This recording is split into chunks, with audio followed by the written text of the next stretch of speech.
If you were interested in photography in the 1980s, you may well remember Miranda cameras and accessories sold in the Dixon's chain of shops. I don't think these cameras and lenses were particularly well thought of at the time, but as with many things, it's entirely possible that there was a bit of brand snobbery involved, and they probably weren't actually that bad at all. Anyway, a few years ago I saw a Miranda Sensor X up for sale on eBay, which I rather liked. I did a little research to find out that the Miranda I knew from the 80s was just a name applied to a range of budget photography equipment made by various manufacturers, whereas back in the 60s Miranda were actually manufacturing some fairly impressive cameras such as the Sensor X that I'd seen. I did place a bid on that camera, but I didn't win, so I just left it at that. But I continued to yearn for a Miranda Sensor X. It was the Mark I that I wanted rather than the Sensor X II, purely because I liked the styling on the front of the pentaprism. And then, somewhat more recently, I stumbled upon its predecessor, the Miranda Automex III, which I liked even more, so I started hunting for one of those instead. The later Sensor X models seemed to be fairly common, and I found plenty of those, but not a single Automex. Until one popped up in a job lot with several other cameras. I placed my bid, and this time I was successful, so I was finally going to get my hands on a beautiful Miranda Automex III from somewhere around 1965. There was no real information on the job lot of cameras that I was buying, so it wasn't that much of a surprise to find that they all needed some attention, the worst of the batch being the Automex, which had a battery seized in the battery compartment, it wouldn't wind on, there was dirt and fungus on the lens, and so on. I'll talk about the repair process later in the video, but for now let's just stare at the end result for a while.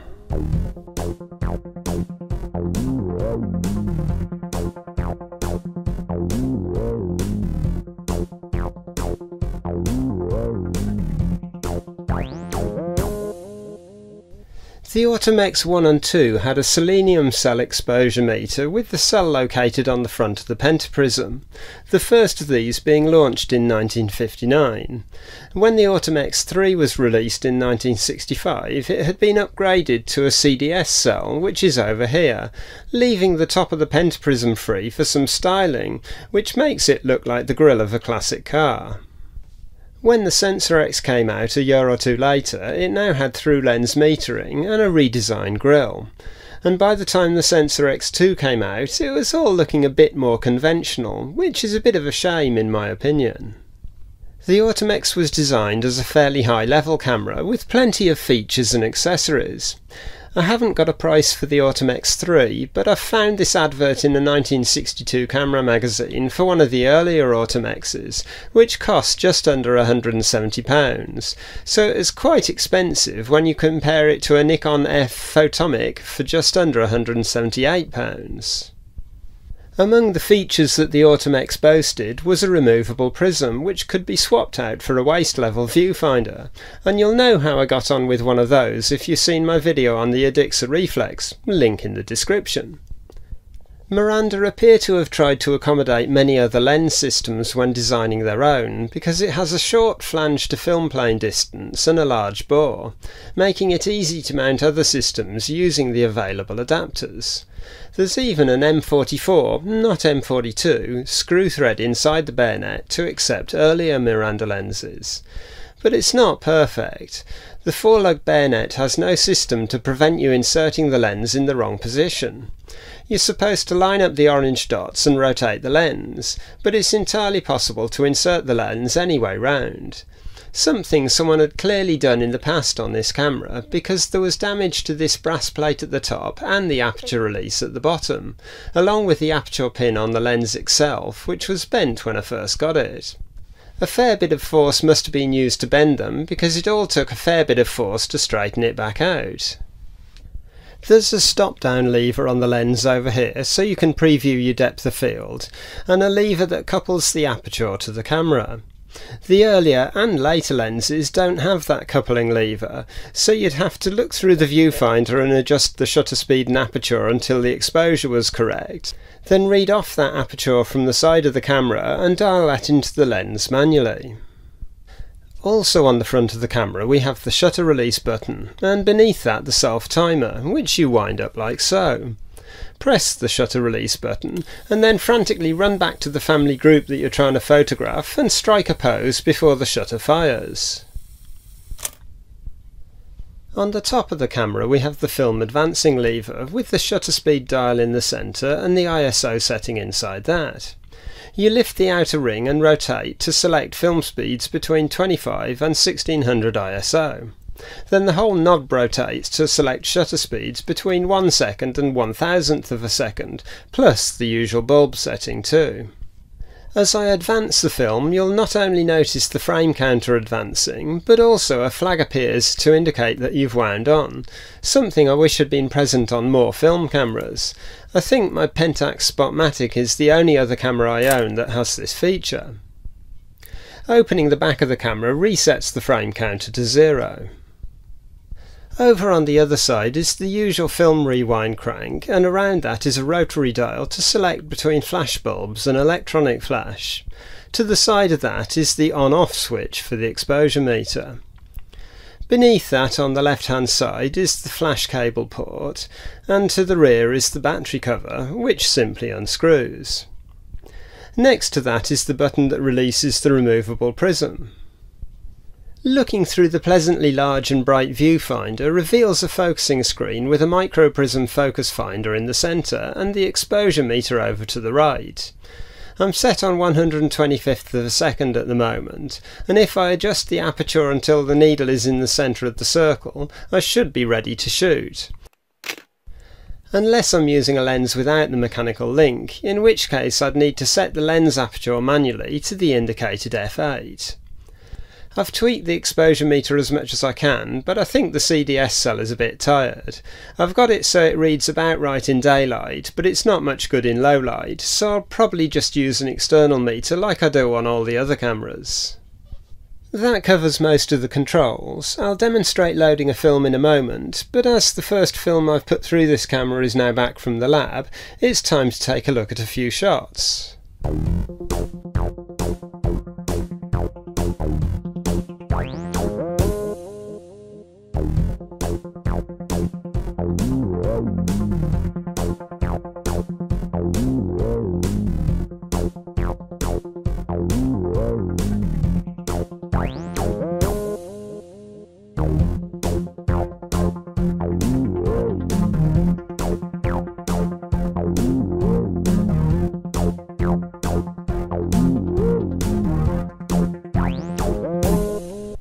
The latch to open the back of the camera has an additional security lock, so the chances of opening the back by accident is pretty unlikely. You have to press this button before moving this slider, and we're in. Installing a film is pretty standard if you're used to 35mm film cameras. Pull the rewind knob upwards and drop in the film.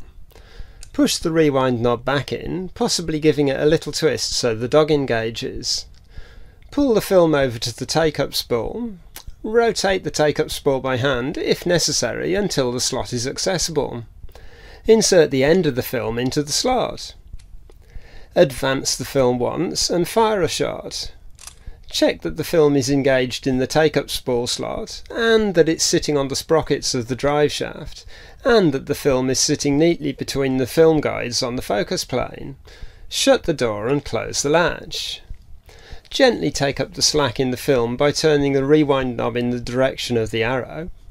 Advance the film, watching to make sure the rewind knob turns as the film is drawn into the take-up spool. Fire a shot. Wind on again. Fire that shot too, and you're good to go. To rewind the film, press the rewind button on the underside of the camera. The rewind button latches in place on the Automex III, but I think you have to keep it held down on the Sensor X. Now turn the rewind crank in the direction of the arrow until the film is rewound into the canister. You should hear and feel the film as it releases from the take-up spool. Once rewound, open the back and take your film to the lab for processing. Normally you'd rewind the film all the way back into the canister, but this is my demo film, so I leave the tail exposed for simplicity. Okay, time to take a break and look at a few more shots taken on this camera.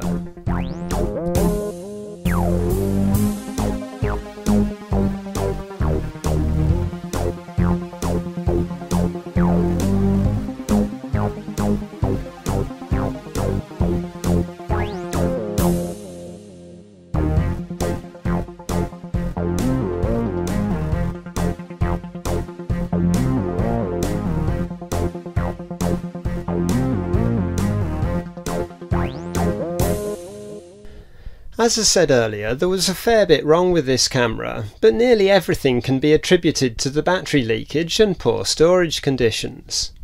The lens was dirty and had some mild fungus. That was all pretty easy to clean up. I think I had to re-grease the focusing helicoid too, but it was a few weeks ago now. The first job on the camera was to get the battery cover off. I gave the screw thread a few drops of white wine vinegar for a couple of days to soften the corrosion. There's not a lot to grip onto on these battery covers, but I made myself a collet spanner, or whatever you call them, to grip onto the cover, and eventually it unscrewed to reveal a very rotten old battery. And as you might expect, the contacts behind that were in a pretty bad state too, but luckily they were still intact and could be cleaned and reused. That was only the beginning of the problems caused by the leaking battery, as I'd soon find out. Next, the two top covers needed to come off, which requires the front cover and prism to be removed first, along with the controls that protrude through the covers. This allowed me to start cleaning up the sticky old grease in the winding mechanism, and although that needed doing, the camera still wouldn't wind on. So I turned my attention to the other side where the light meter and the electrical switches were.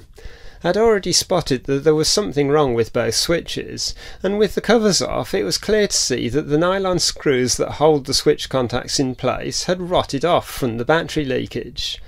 I've had this on several other devices in the past where various plastics have disintegrated after sitting in battery electrolyte. The screws need to be an insulating material, otherwise they would short out the switch contacts. Handily enough, the screws are just M2 nylon screws, so I bought a pack. The length didn't matter as I'd be trimming them to length, but I did need to remove the remnants of the existing screws first, which meant getting the entire plate out, which in turn involved very carefully removing the meter without damaging it. Once done, it was relatively easy to replace the 4 screws and reassemble that side of the camera. I then went back to the film advance and eventually came to the conclusion that the rear shutter curtain was stuck solid. So I had to carefully peel back the leatherette trim to expose the access plates on each side of the lens mount. With that done and the bottom cover also removed, I was able to determine that the curtain itself was perfectly free and the spring drum that creates the tension for the curtain was seized solid, and the only solution was to remove it completely. So to do that, the entire mirror box needs to come out of the camera, which involves removing the meter that I'd just reinstalled. While the mirror box was out, I was able to straighten the bent lever that you can see here, caused by incorrect fitting of a lens at some point in time. Getting the spring drum out was then reasonably easy, and I figured that with a bit of vinegar, and heat, and oil, I'd be able to free it without unsticking the curtain ribbons. I applied as much heat as I dared by holding a soldering iron onto the shaft of the drum, but it was still stuck fast. So off came the tapes. I've never had to delve this deep before, but on this camera at least, the spring drum is a cylinder with 2 screw-in brass ends, a central shaft and a spring that's connected to the shaft and 1 end cap. It came apart easily enough, but the shaft was still stuck solid. Finally, by removing the spring, I was able to drive the end cap off to reveal the solidified battery electrolyte that was sticking the bearing absolutely solid. The top of the spring drum is situated directly beneath the area where the battery leakage occurred. Anyway, once that was apart, it was just a case of cleaning up the goop, reassembling everything, re-gluing the curtain ribbons, lubricating all the parts, setting the curtain tension, and putting the rest of the camera back together. And after that marathon, it's time to sit back and look at the last set of shots. As always, I'm doing film photography for the enjoyment of the process, rather than trying to take the best shots ever. I'm not reeling off loads of shots on each subject as I would do with digital, so if they turn out bad, they turn out bad. It really doesn't matter. It's all a much more relaxing way of taking snapshots.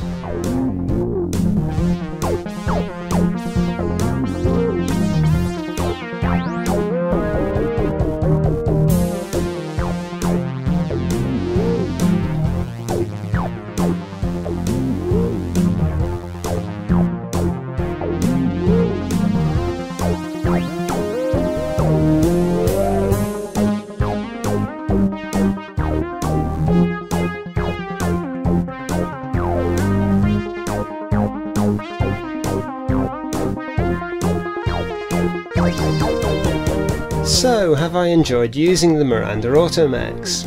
Well, yes, of course I have, in the same way I enjoyed using the Contaflex and the Adixa. But the Miranda feels more like a camera I could use as my daily workhorse. It's just that bit more advanced and closer to what I'm used to. As such, I've already got a couple of additional lenses for it, a 35mm f2.8 and a 135 f3.5. And with the exception of not putting a film back in the camera until I'd shot this demo video, I'll be keeping this one permanently loaded with film and ready to use at any given time. Anyway, this video has gone on far longer than I wanted, so I'll wrap it up now. If you've enjoyed watching, please like the video and maybe even subscribe to the channel, not forgetting to click on the bell icon so you get notifications when future videos are released. That's it for now, so thanks for watching and I'll see you in a future video.